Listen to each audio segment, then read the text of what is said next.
The House of Mystery presents Inside Writing, the radio show where authors discuss their writing process in all genres.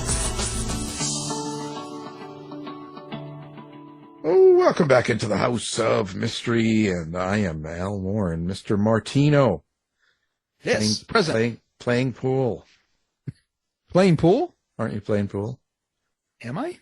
I don't know. You're doing something. You got pool sticks and... Oh, you're talking about the Kali and Eskrima. Oh, is that what that is? Yes, yeah.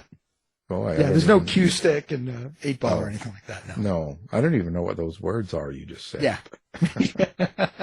Is that districts in L.A.? I don't know. Yeah. It's martial arts. Martial arts. Filipino martial arts. Wow. So you're becoming... So you're taking over what's his face? You're at... oh, geez, guy that went to Russia. You're taking his place. Who? Steven Seagal? Yeah. That's Aikido. Yeah, but you're still taking his place. You're going to be doing all the shows and movies and everything. Yeah, they'll pick you. Okay. That's how sure. Yeah.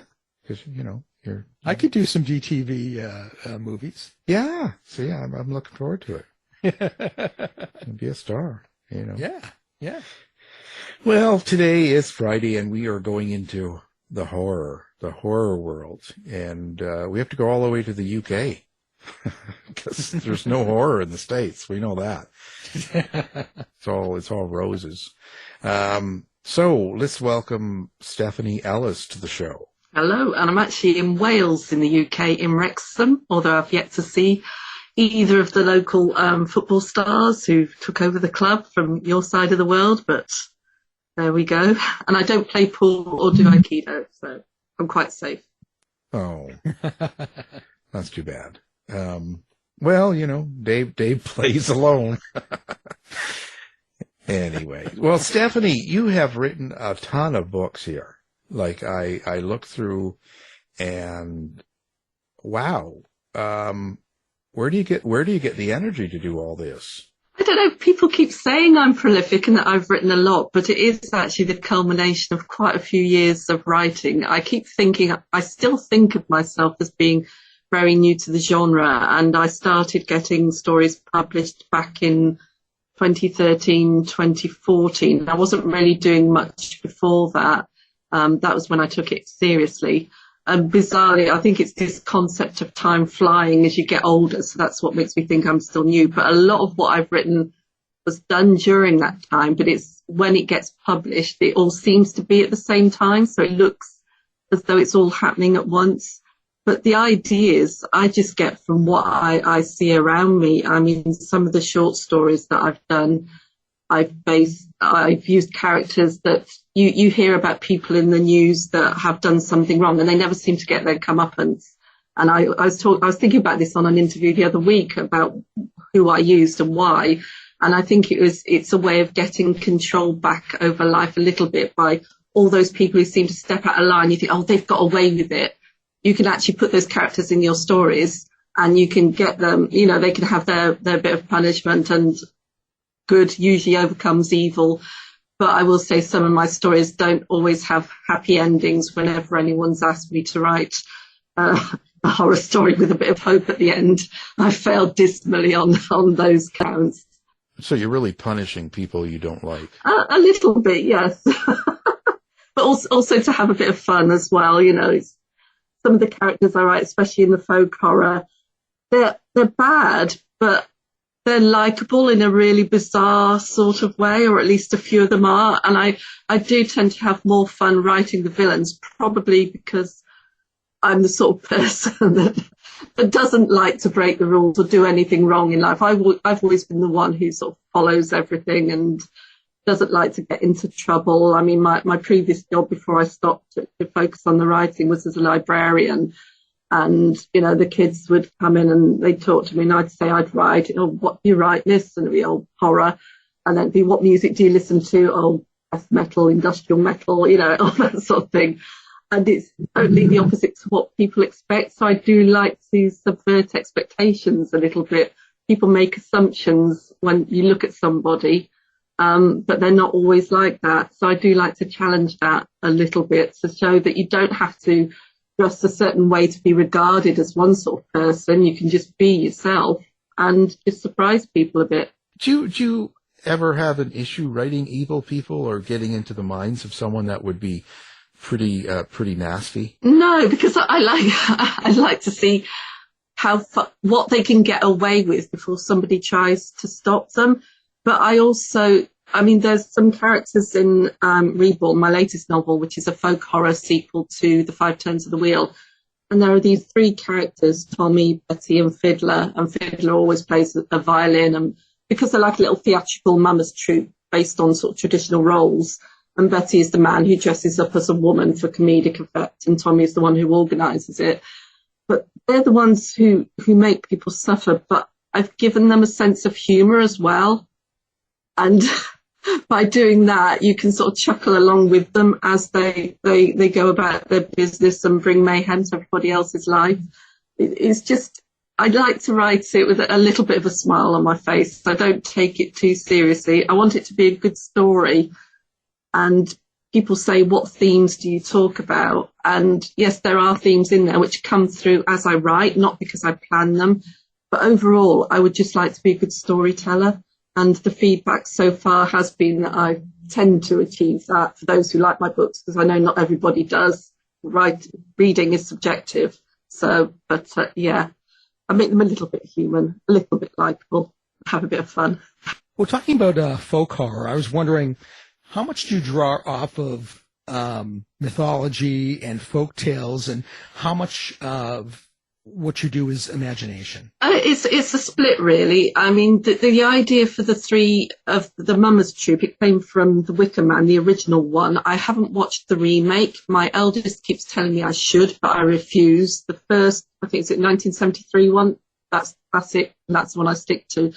They had the parade where you would have the hobby horse punch, the half man, half woman, and I liked those particular aspects that I could draw. I wanted to bring those into my stories because they looked quite horrific, even though if you look at old photos of villages and events during May, during the summer months or the winter months, they would be dressed up with masks and everything.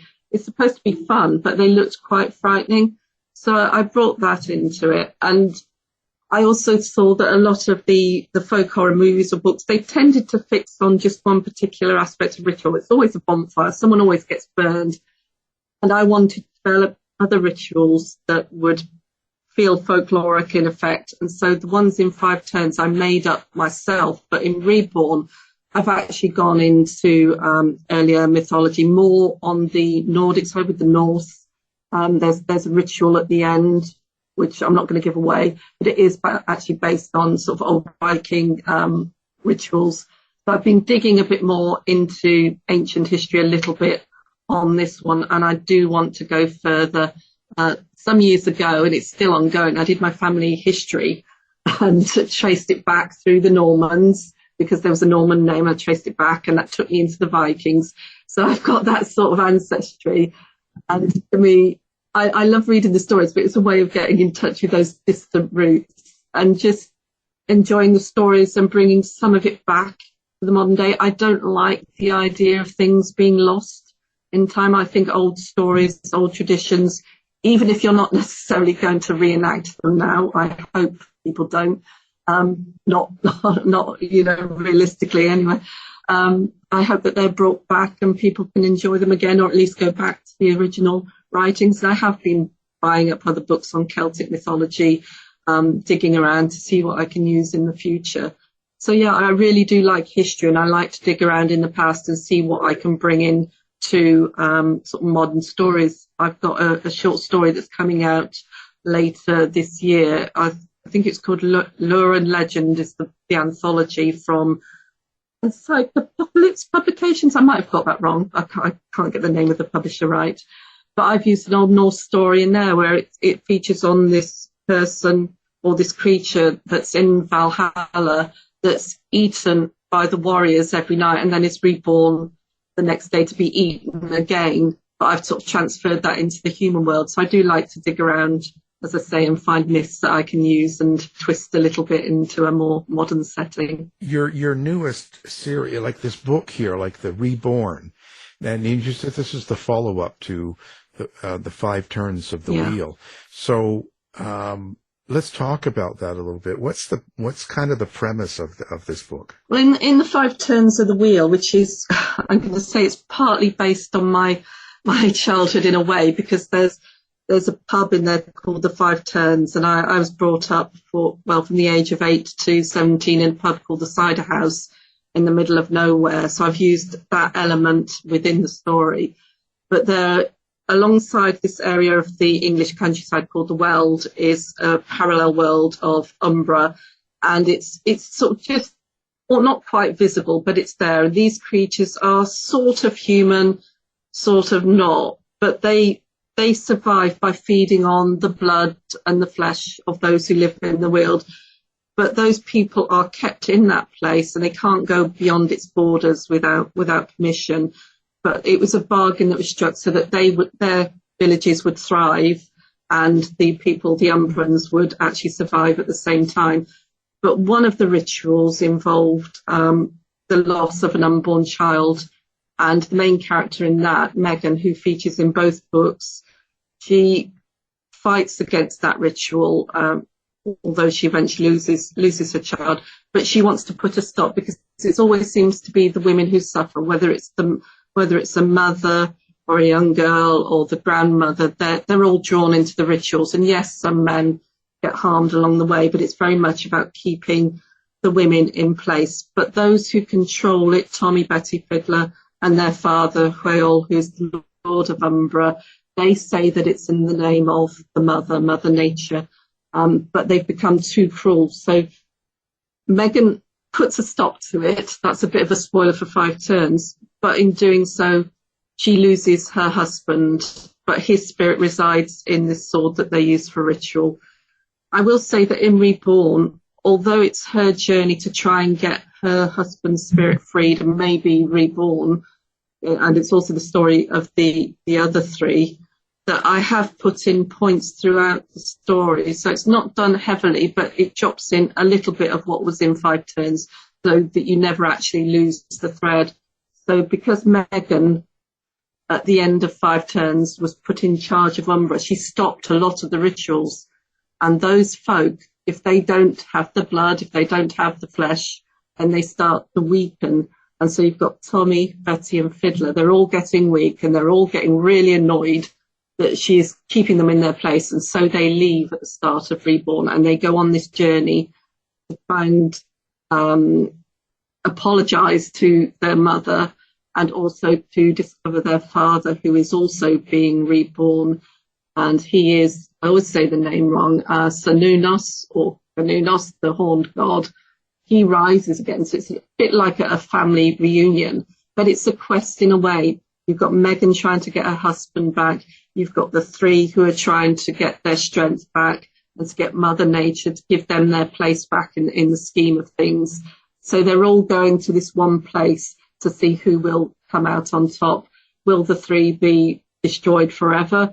Will Megan release her husband, and who they meet along the way? That's very much the premise of the story. It's more of a quest than a journey with ritual at either end, rather than the 5 Turns, which was based on each turn of the wheel was a specific ritual.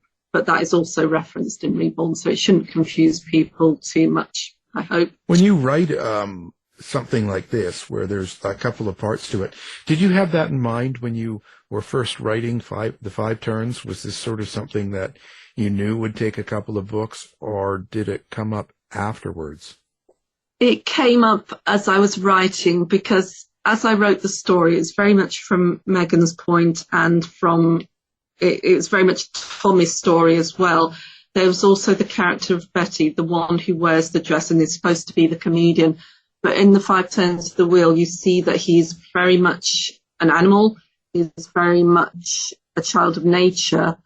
And I wanted to tell his story to work out why he was exactly what he was, because I had a lot of fun with him. He is brutal. He will kill without even thinking about it. And there's a certain innocence about him as well. He's not one given to a lot of thought. And it is because he is this child of nature. And I wanted to address the idea of the monster, because who is to say sometimes what is a monster? We don't like him, but he was made that way by Mother Nature. It's a bit like I don't like wasps, I don't like snakes, but does that mean we destroy all the things that we don't like because we think they're monstrous in some way? I mean, there are a lot of monsters in human life as well, you know, in our lives that we see. And this particular one, Betty, he is a monster, but I want people to think, can we blame him for what he does or not? He is what he was made. I mean, you can't, in today's society, if you said that about some people, you do have to proceed with caution, because otherwise all sorts would be walking the streets. But again, it's just a thing for somebody to think about when they're reading. Yeah. Well, you know, monsters in humans are always running for politics. Oh, yeah. They're always in government, right? Yeah, we don't talk about politics over here. We've been through so many prime ministers lately. Yeah, it's the drive-through, isn't it? It is. Blink and you've got another one. Well, at least you can get rid of them. We're stuck with ours. It seems like forever. Do you consider this a horror or a fantasy then? I always sort of get this confused because I don't know what to call something. Is this kind of which one would you put it under? I think it sort of straddles both. When I wrote it, I called it a folk horror. Then someone else called it a literary horror. Then someone else said it was a dark fantasy. And I think on the whole, I would say that it's folk horror with dark fantasy elements in it. And it seems to be, I think that seems to fit it perfectly because of those made-up elements in there. But I think the horror in there is sufficient, and the actual rituals and where it's set, it has all the elements of folk horror. So it's a combination for me. So it sounds like you also have something that you want people to get out of this story besides the entertainment, the horror, the fantasy parts of it, the darkness. There's some sort of an underlying theme here or something that you want a reader to take away. Is this true? In a way, and again, that was something that came out. It's all about balance. I go on a little bit I don't go on, but I introduce the ideas of nature in both the books as having its cruel aspects. And having grown up in the countryside and seeing how people would treat it when they came out to the pub at the weekends, we would get lots of visitors from nearby cities. Even though we were miles from anywhere, we were quite well known in the Midlands. And they would come out, and they don't treat the countryside in the right way. They don't treat it with respect. And there's a lot of that still. We've got a right to roam. I don't know what it's like in the US, but there's lots of public footpaths and bridleways that have been around for hundreds of years here. And it goes across private land, but those paths are for us to walk. But you get people tramping over them, and they leave the paths, and they have their picnics, and they leave their rubbish, and they let their dogs off the leads, which attack the animals, but they don't seem to think anything of it. They forget that it's a working environment and that it can't all be nice and pretty like some sort of theme park. It's a place where nature is cruel, where foxes will rip lambs or chickens apart. I remember there was a time when my dad came home, and he said that our neighbour who's half a mile down the road, the chickens in their shed, they'd all been killed by a fox. And there's all those sorts of aspects that will happen. Nature's cruel. It's not pretty. And whilst there are things in the countryside that needed to be changed, how farmers treat their animals, which we've got very good standards over here now. So I think there might still be some way to go, but there has to be a balance. There's a balance in all things. You can't wipe out the cruelty of nature. And to think you can is wrong, but you've also got to try and put things right where they are wrong. Like with the hunting, where you would go after a fox with a pack of hounds and it would be ripped to pieces. That was wrong. But as I say, there has to be a balance, and I would rather that people talked their differences through rather than say, oh, this is right and you're wrong. it seems to be these days you might have something like the Countryside Alliance talking about one thing, and then you got those from the towns and cities saying, "Oh, this has to be done." But there's a militantism that seems to come in these days, and I don't like that. I wish people would talk their issues through on whatever aspect it is, because I think if people are rigid in their views, then that breeds resentment and anger on the part of the others to oppose those views, and then you'll never get people to talk to each other. So it's very much about balance, about thinking things through. You probably won't see that in the book, but that's my idea, that there is this balance in the world. You can't wipe everything out completely. I would love cruelty to be gone. I would love us to have a utopian society where we're all treated equally, but it never happens, and we strive for it, and I think we should, but we need to be realistic about how we go about it and how we do that. So when you read my books, there's this idea of balance. It's done in a different way, but that's something that concerns me very much these days. And so you put some comedy or humor in this. Do you have to be careful on where and how much you do? Yeah, it's only a little bit. It might be a quip here or there. I mean, in Reborn, I've got John Keats appearing because they do go to Winchester. We lived down in Southampton until about a year and a half ago, and we'd go up to Winchester occasionally, and I didn't realise, but Keats went round Winchester. He did half there's a walk you can do around the city, and he did half of it. So I've introduced him as being one who sort of got along with the three, Tommy, Betty and Fiddler, back in the day. It shows how old they are. They are ancient creatures. And it sort of plays around with the words. I think it was from Ode to Autumn or something. And I just used the line in there about oozings. And it's just the idea of a Keats line coming into an episode where they might have actually been eating or feeding off humans and drinking their blood. It just made me chuckle. So I put that in. So anything subtle little things, nothing slapstick in it, but just the odd comment that could raise a smile. Well, do you think when you do put humor into your book, do you think there needs to be, kind of like with the stand-up comedians, there needs to be like a sense of comedic timing? Is there a sense of timing or flow that needs to happen to make prose comical? I think so. As I say, I don't do it heavy-handed, and I only do it sort of a couple of times throughout a longer novel, but it's just to lighten the mood a little bit. If it didn't, it just comes out naturally. If it wasn't natural, I could tell, and it would be too forced, so I wouldn't include it. But it just seemed to be that there was at this point, it felt like a perfectly natural thing to do, and have a little bit of humour in there, and to give a little bit of relief to those who are reading. Because sometimes you can read a horror book and it can be relentless. So I like to sort of change the mood up a little bit occasionally in what I write. So how do you experience your characters? And I ask this of a lot of writers that do fiction. Are you seeing them in your head? Do you see it like a movie? Do you hear voices? How do you interact with your characters? I watch them. When the story starts, it's usually from a character, and they'll just appear in my head, and it's all very visual. And then it's, right, what are you going to do?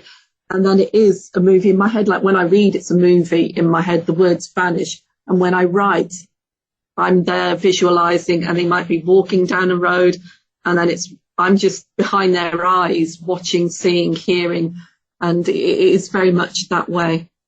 Do your characters ever take over? Like you have an idea of where the story is going, and then the character says, "Oh no, I'm going in a different direction." I never know where my stories.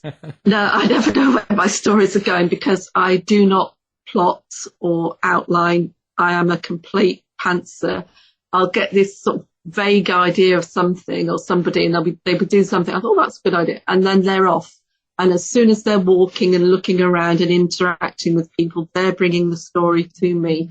I can't outline. I think I tried it once at the start of my writing, and I'd watched or read all these other authors' ideas of how they did it, and they would have their little character cards and everything. And I just found it too restrictive because my characters would keep going off and doing their own thing. So I do not outline. I keep meaning to write little character cards occasionally to remind me what they look like, because I might forget what their eye colour is or something, or what their second name might be, or get them muddled up.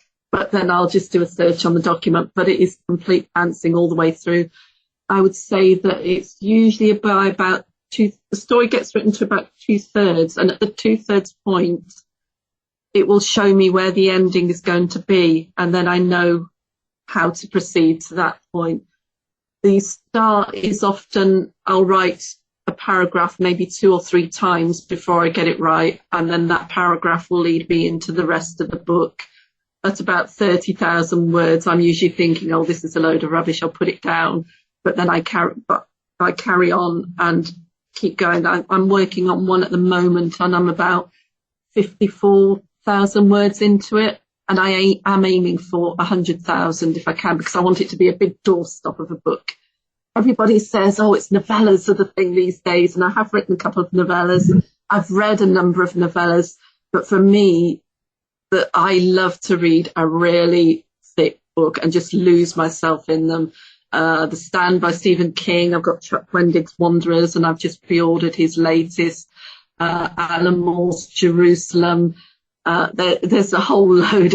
If I want to lose myself, I just get a really thick book and just hide away for a few days and just disappear into that world, because a good story just takes you away from where you are and you are somewhere else completely. And I hope people find that with my writing as well.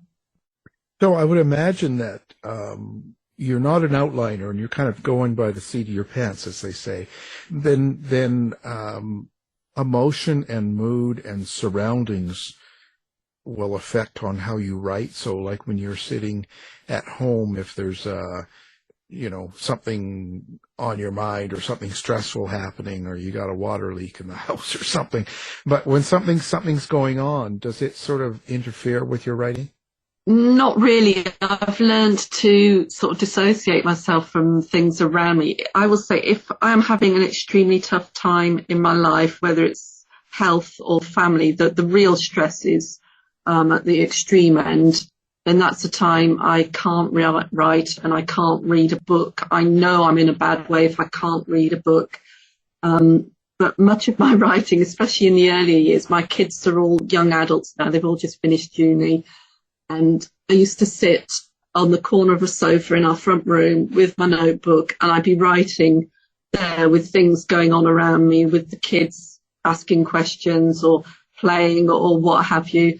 So I learned to write in quite a noisy environment. I mean, now I've actually got a desk in the corner of the bedroom with the shelves and things, and it's a proper workspace and I can work here. But I find that sometimes I just need to pick up a notebook, go back downstairs to the living room where people are, and just sit in the corner, and then I can start to write. So occasionally I do need things to go on around me. But I have used my writing to work through a few things. I mean, in the 5 Turns the Wheel, there's a part in there that involves a miscarriage, and I'm being quite open about that now. It's over 20 years ago I had it. But I brought it into the story, and the wording, if people read the words of the doctors and everything that happened there, and I remember my editor, he said, you can't write that. Nobody would say something like that. And I said, well, they did. They said it to me. And I didn't realise how angry I was about the way I was treated then, because it wasn't a good experience. It's quite a violent experience. And I put it in the book, and it helped me sort of work through it a little bit. Although it still makes me angry to think about it now. But I wanted to show people that, you can get through these things, and you can use your writing to help you work through something that you hadn't really addressed for some time. Because I know that a lot of women with families, you put your family first, and anything that really affects you, you tend to internalise a bit, and you don't always deal with it at the time, and it can take a few years down the line, in my case quite a long time, before I thought about it and thought, yeah, that wasn't good at all. Yeah, it's interesting how things affect us and how it comes out in our work or art, so to speak, and writing. How was the pandemic? You must have been writing this book through the bulk of what was going on and with all the craziness, because the way people act and then reacted and all the tension and stuff going on outside of your door and the lockdown and all this stuff. Reborn was written just before, I think it's just before the pandemic or partly through it. I was finishing it up. It was going to another publisher, and that's the publisher that all the work was going to folded, and then it's Bridget's Gate. I've just picked it up. At the time of the pandemic, I was actually working. I was a librarian. I was also a teaching assistant, and I specialised in literacy for those who had difficulties. And I was teaching a lot of teenagers to read, basically. And during the pandemic, I think I was off work when we were told, right, stay home. I was off work for a couple of weeks when the school closed, and then I was back in. I was setting up a new library, and then I was supervising kids in classrooms. So I worked throughout lockdown pretty much, and part of the decision for me to stop my job at the time and to sort of focus on my writing full time with the support of my husband, who's working to support us. And the move helped us get rid of a mortgage, so I could do that. It was just, I couldn't do that job anymore because of the stresses that it involved. So Reborn had been pretty much finished at that point, but I was writing. I was actually doing a collaboration, a poetry book. It's a novella in poet form called Lilith Rising, and it's about Lilith coming back and getting her revenge on man. And I was actually working on it with Shane Douglas' team, and he's over in America. So during that time, we were batting poems backwards and forwards to create this book, and that's recently come out. So it didn't stop me writing. It allowed me time to actually read and to carry on working, but it was the stress of COVID just slowed it down a little bit. I think sometimes the hardest part was going into work and seeing everyone else have a lie-in or, in the house, they would all be asleep, and I'd go off to work and then come back. And it would be very difficult at work as well. And you're put in positions which you shouldn't have been in at times either. So it is quite difficult. But now I've got the time to write, and I'm finding that harder, that you've got the time to write. Whereas before I'd squash it in. When you know you've only got a little bit of time to write, that time to write, that pushes you to actually get on and do it. But now I'll sit there and I'll think, yeah, I'll do this, but then I'll go off and get a cup of tea and I'll do something else as well, and then I'll come back to it. And it is harder to discipline yourself when you don't have those other constraints on your time. Right. So I have to be strict. Yeah. Yeah. It's something about a pressure that you get used to, and then without it, it's, yeah, I know. Yeah. Do you ever take these bad people that you've met in your life and put them as characters in your book? Kill them, make them suffer? I haven't, not necessarily. It may be that if I go back and read some of my stories, I will see some of them in there. In some of the short stories, I've put in certain types of people that I get fed up with seeing, getting away with all sorts. I think there's a short story I wrote years ago, and there were loan sharks and people who took advantage of others, and people like that who always seem to get away with things. Well, they didn't in my story. In 5 Turns, I have got some of my dad's customers are regulars in there, but they are disguised, and they're harmless anyway, so they haven't really caused any trouble. Although I will say that Betty, the one that I sort of explore his character, his physical appearance is a bit like one of our old regulars. It was him who I thought of when I sort of describe him, but this man's behaviour and everything is nothing like in the book. He was a gentle soul. He was a really nice bloke, but, nothing like in the book. Well, I was wondering, in your poetry, do you use specific structure, or is it a free form, kind of the same way you write your prose fiction? It's very much free form, although I have got into haiku as well. I think one thing I really love is found poetry, and I did a collection, I keep saying last year, but it must be this year. I'm losing all track of time at the moment, called Foundlings, and I wrote it with Cindy O'Quinn, and we took the poetry of Linda D. Addison and Alessandro Manzetti. We took their poetry and we created new poems from that, and then we created found poems from those poems as well, and we got Linda and Alessandro to write the foreword to the book, and they really like the poems. It is completely original poetry, so it's not copied or anything, there's no plagiarism involved. We just created a new element, and I wrote some haiku in that, but those were very much free form apart from the haiku. Then I did a collection. This was a labour of love called Metallurgy, and that is based on one poem is the tracks from 2 songs, and it was all my metal favourites. So you'd find Behemoth and Slipknot and The Cult and all sorts of tracks, 9 Inch Nails, and I'd be reading the lyrics and then trying to create poems from that. And that was quite hard, because then you realise that maybe heavy metal songs and things aren't the thing to write poetry from. If you think it's a long poem, it's repeated and repeated, and you can't find anything original to say. But I did it, and I created a Spotify list for that as well. And then Lilith Rising was actually very much a free form style of writing, and as I say, Mine and Shames, it just seemed to gel together. We're working on something else at the moment, which again is going to be a sort of novella in poetry form, and this is for a publisher. But there is partly free form, but then it's also sonnets. And when it comes to structure, I'm there counting my syllables on my fingers and trying to get it right. And these that were like in Eugene Onegin, I'd never read that before, so I looked it up, and I've got the form there. So it's a mixture of free and sonnets. And I also did a found sonnets in Shakespeare Unleashed, which is coming out with Crystal Lake Publishing, I think next year at some point. So I used Shakespeare's King John and created a found poem from that. So I do like found poetry because it's very much a puzzle. So if people like puzzles and they're writers, I would recommend it as a great exercise, because you've got the words there, you've just got to create that image. But generally, I do like the free verse size, because when I look at structure and syllable countings and all the words and the forms, it just goes over my head.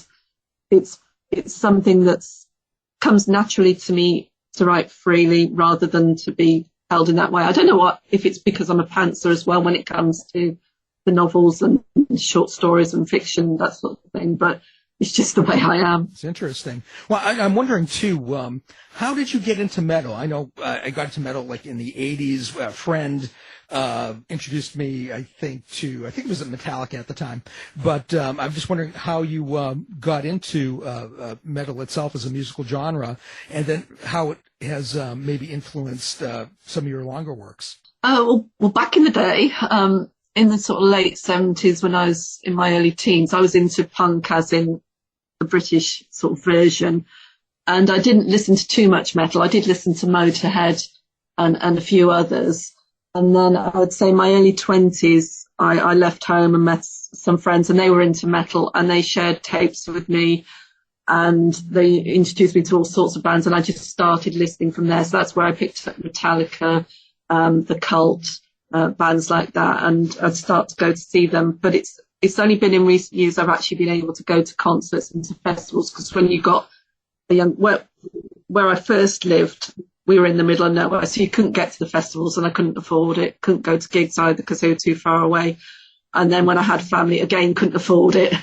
But I remember that by that time I was listening to like Rammstein and Behemoth and all sorts. Kerrang! On telly, I used to watch that a lot. And there was this channel called Scuzz, and they'd have all these metal bands on there, and I really liked those.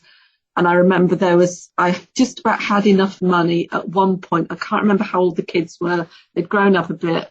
And I said to my husband, I really want to go to see Rammstein. And so we went to see them, and it cost a little bit. But after that, I've seen The Cult about 3 times. I've seen Metallica at Reading, 9 Inch Nails.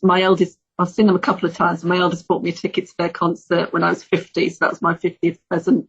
I go to Bloodstock when we can, if there's a headliner there. I just really like the energy of the music and the sort of rough edges to it. When I'm writing, sometimes people say, you can't have music on when you're writing because the lyrics distract you. But I listen to a lot of might be Finnish or any sort of Scandinavian band, and the German bands as well, when they're singing in their own languages, you don't really understand what they're going to say. So it doesn't affect your writing in any way, but it does help me set the mood of a piece. I've got The Woodcutters coming out next year with Bridget's Press. It's not in the Five Turns world, but is a folk horror. And there's a bit where this person's in the wood, and it's a really sort of grim atmosphere. And to get into that sort of mindset, that mood, with that little bit of anger, I had Behemoth's version of The Cure on a loop as I wrote the scene. So it kept that mood going, and music will take me to those places that I need to be to write some of those scenes. But yeah, we're all metal fans in this family. We do have quite, but my eldest especially is one who will come to gigs with me, although I was a little bit miffed a few years ago, and she took my youngest daughter to see Korn and Slipknot with her. She didn't take me, but I did get to see Slipknot just before COVID. They were one of the last bands I saw before lockdown. It was Slipknot headlining with Behemoth supporting, so I was happy. Well, so if someone hadn't heard of you before, they haven't read anything of yours, which one book would you suggest that they pick up? Much as I love Reborn, and I do prefer it in a way to The Five Turns of the Wheel, I would say The Five Turns of the Wheel, because that is very much me. It shows how I bring atmosphere and mood and all the senses into my writing. It's also got a bit of me and my life in there. That's why I say Five Turns more than Reborn, because Five Turns has my childhood in a certain area of England and the rural aspects of it. So, and I just had such fun with it, and then go on to Reborn after that. So I would say those, if you like folk horror. If you want to experience something that could affect humans at some point, and you want a quick read, I would say Paused is a good little action novella, if they like that. And that is a condition, it's based on the condition of locked-in syndrome. I don't know whether you've sort of come across that, where the body's shut down, but the person is still alert, they're still conscious. And this happens to people all over the world. They just suddenly freeze, and they're aware of everything around them, but they can't react. So how would you feel if you were crossing a train track and you suddenly froze and your body wouldn't respond, and that train's coming towards you? Or you were on a walk on the beach and your body froze and the tide's coming in. So there's elements of that. But The Five Turns is the one that I would recommend. Okay. So now, do you do social media? Do you like to interact with readers? Do you have a website? How do people get a hold of Stephanie Ellis? Right, I do have a website. It's Stephanie Ellis. Stephanie Ellis, there's no space in there. I'm on Twitter at lstevie, and it's EL_Stevie, and you'll also find me on Facebook and Instagram. And I'm also over at horrortree.com, where I do the weekly indie bookshelf releases and help out behind the scenes. I used to be an editor of their zine there, but I will give a shout out to the Horror Tree, because there's so many resources for horror writers there. And if any other writers are listening to this and they've got a book coming out soon, they can just send me a link and I'll put it on the bookshelf and help promote them as well. So I strongly believe that, yeah, we're on social media to promote ourselves, but we're also there to help others along the way, because otherwise I'd have no books to read. What interests you? What are you reading these days? Is there something, and especially, is there stuff that are maybe outside the genre, like outside of fantasy and horror? Do you read other things that? I do. It seemed to be that for a while, if you were a horror writer, you couldn't admit to reading other stuff, but I do read quite widely. A weakness I have is for Richard Osman. He's a presenter over here, and he presented a quiz show that we used to watch called Pointless, and also the House of Games that we still watch. And he's written these sort of cozy mysteries about geriatrics living in an old people's complex, and they go out and solve murders and things. I've read those. It's the Thursday Murder Club, and the books that follow on from that, they're really good.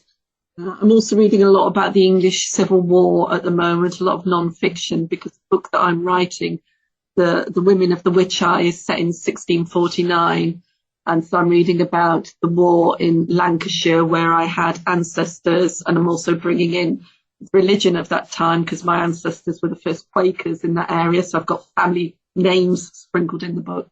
I'm reading a lot of that. And there's also bits of poetry that I've been picking up. So yeah, it's quite wide in terms of my reading. There's a lot of, say, non-fiction at the moment. So I get my facts right for the latest book, because it does take a lot of research. I was going to say that must take a lot of research then, and you're spending it doing that and going through a lot of history and stuff like that. Because I think it's really important that that people do get that right. Because for myself, the worst thing in the world is reading a book or watching a show and it's dealing with something using history and they don't have it right. Or another thing that really bothers me is when they have the wrong language, like they're speaking 2020 rather than 1800, for instance. They say different things that are wrong, and that drives me nuts. It takes me out of it. So how long does it take you to do one of these? Well, let's say this is the first. I did write I wrote a short story set at the same time some years ago, and it took a little bit of research, but I'm going into this in quite a lot of depth because I've been writing it for about 3 or 4 months now, with some breaks because we just moved house, so there's been a lot of upheaval. But I've sort of intermingled the writing and the reading. But I mean, I had an obsession over trying to find out what people ate at the time, because I was going through the day with some of these people. Did they have breakfast at a normal time, what we regard as normal? No, it was usually later. And then I was looking up online and people were saying, oh, they'd have toast. And I thought, no, they didn't have toast back then. So I've got a book now which has a chapter on food and says basically it's bread and cheese and a bit of pottage. But it's little things like that I want to get right, because I know that some people, well, I've read a lot of history. I would actually recommend C.J. Sansom's books. He's written Matthew Shardlake series. They're like detective series set during the time of Henry VIII. They are very, very good. And his attention to detail, it's like Bernard Cornwell as well, who wrote Sharp, and he did a Viking series that I really love. But the detail in there, it doesn't pull you out. Whereas if you get something wrong, like you say, it takes you out of the story. So I'm trying to put it into the story, but not in a heavy-handed way, just enough to show that I know what I'm talking about. Because the other side is also trying to get the dialogue right. Like you say, you've got to keep people reading, so you can't be completely in the language of the time, but nor can you use modern phrases, for in those books either. You just have to get the balance right. But I do like it because I've always had a weakness for history. It was my favourite subject at school, and I wanted to take it further. But my dad said, "Well, you're going to be a history teacher." But years later, I did a degree at home. I did it with the Open University, and history was the subject that I studied then. So I was able to just pick up books and read and fill in a lot of the gaps that had been there before. And it's where I found my interest in the sort of civil wars of this country, a time of upheaval, a bit like now, all sorts of ideas coming through and challenges to authority. So it's a good time to write about. So, but it will be a bit dark. I've got witchcraft and superstition and things in there as well. But I'm having a lot of fun with it. You try to stick to the common ideas of what witchcraft is, like when you do something like that?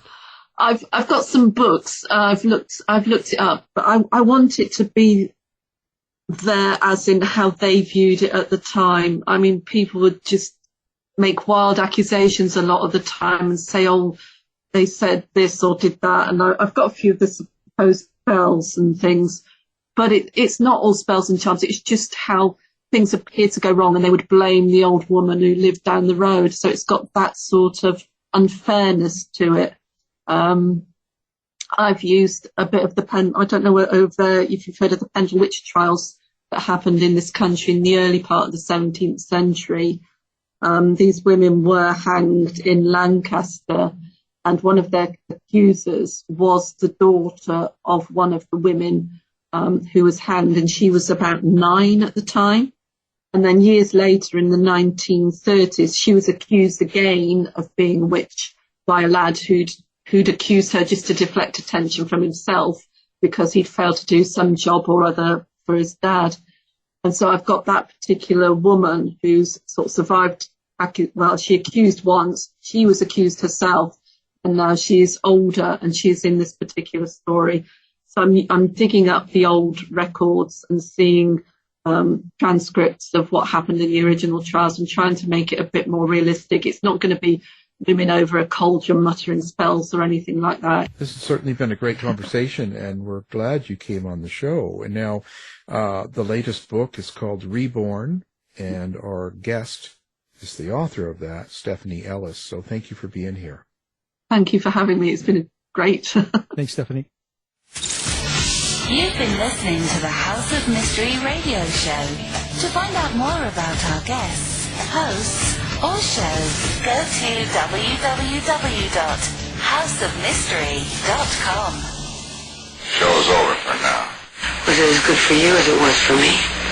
Yeah. Good night. This has been a production of Something Weird Media. I'll be back.